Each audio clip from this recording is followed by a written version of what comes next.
I wonder. I wonder about the timing of all of the Bundys and stuff being released yesterday, due to basically they couldn't charge them with anything, just like here in Portland, in Nevada. I wonder, makes you wonder, kind of.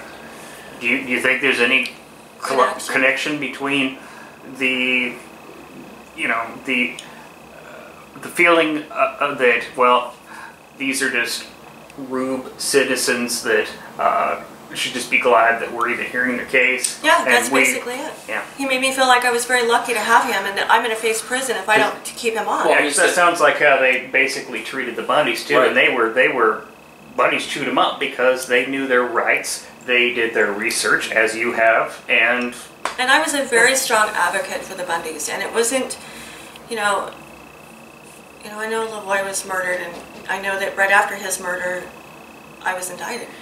So you think maybe that they knew that you were supported? Well, if they watch Facebook, which I heard they did. Oh, I'm sure they do. And they would see the advocate part of that was very strong on my end.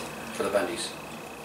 Okay. For the Bundys. And yeah, then there's that as well then. But I don't know. I just know that, they're misleading these jurors, which, by the way, you don't get a jury of your peers. I didn't get a jury of my peers. No, anybody there. And it was so corrupt in that courtroom. I felt like I was watching actors in a play. Was it a grand jury that they... Yeah. Okay. And that's the other thing. Let's talk about that, too. We don't have a signature on the grand jury indictment. There's no signature. It looks like a stamp.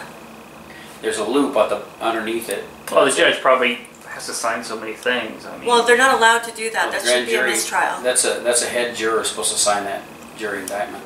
But this attorney continues to say, "I'm only here for sentencing." I have enough. And so she was charged with receiving TANF.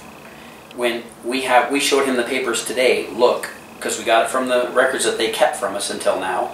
It says right here she was receiving a pre-SSI grant that she has to repay when she gets her disability. That is not TANF.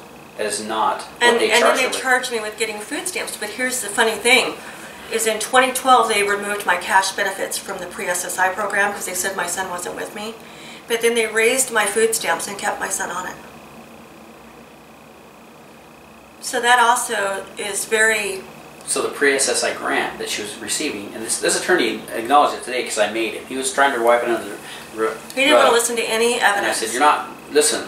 He says so he's if I take this over to Judge Mossman and show him this form right here that says that she's not getting TANF and that's what they charged her with, you don't think he's going to have an issue with it, sentencing her on this charge?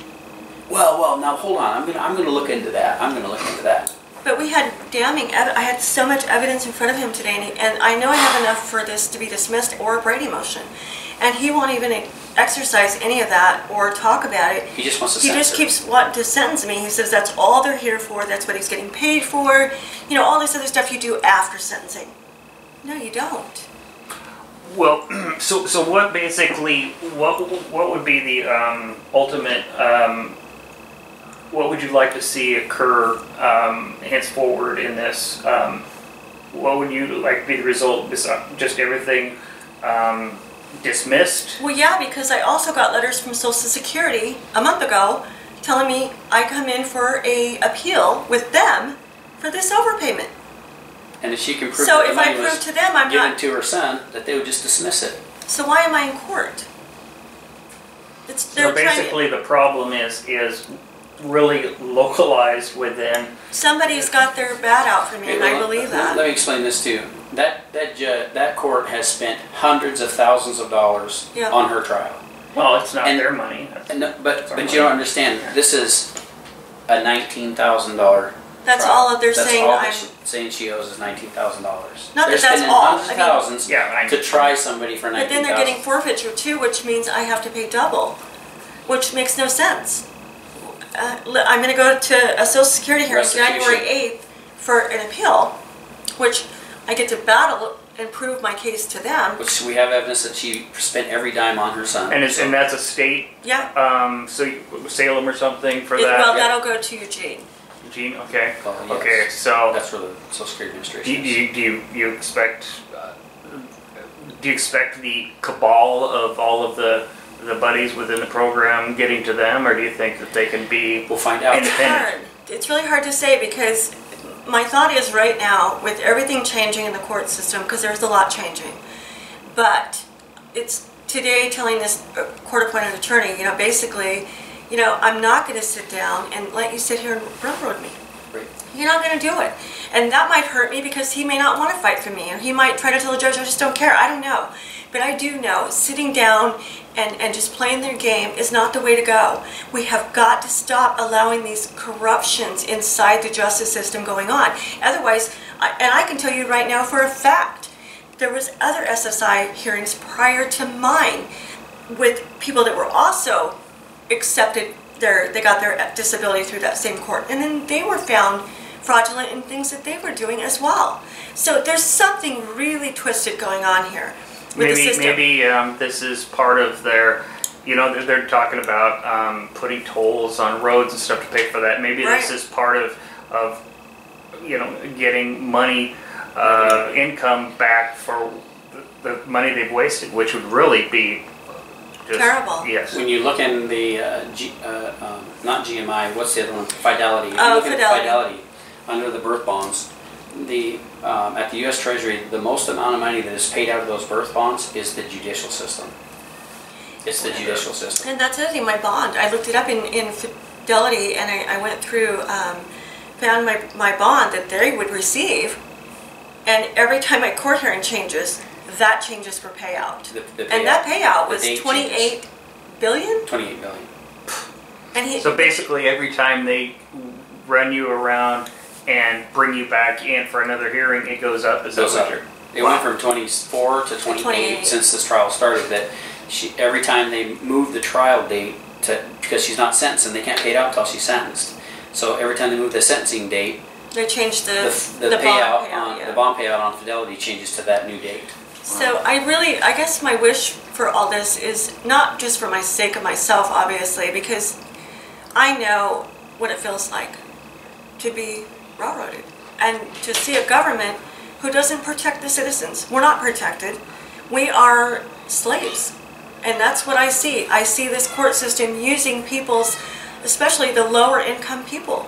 They go after them. Money to fight back. And it's sad. And then, here I reach out for help. Now I know, obviously, that was, can't reach out to the help of the state because they use it against you. And then I've also, I've rescinded I'm no longer a United States citizen either, and they refuse to look at that. You're American State National. They tell me that's just not legal. That's not true. This court-appointed attorney told me that. And I'm sitting here with my mouth open every time I hear something come out of these guys' mouth. It's shocking. And by That's no the Bar means. Association. Have you had any interaction with the Bundys? I would think once they square their situation away, they would be very interested to hear. I've been talking to all of them. Well, John, a lot of them. John Lamb. And Yeah, good, because they really, you guys are kind of very similarly wrongly convicted, and a big problem too is this is the Ninth Circuit Court of the United States, which is probably the worst. Well, that's what we're saying. It's this court. This court is the one that's doing it. They're very good at it, and they've done it for many, many years to other people, not just ourselves. And we pray, and we just stand by our convictions. And I've been told to walk back in there. The third time the judge asked me if I wanted to go see their court-appointed attorney, I was told that if I didn't say yes, I probably would have been left free.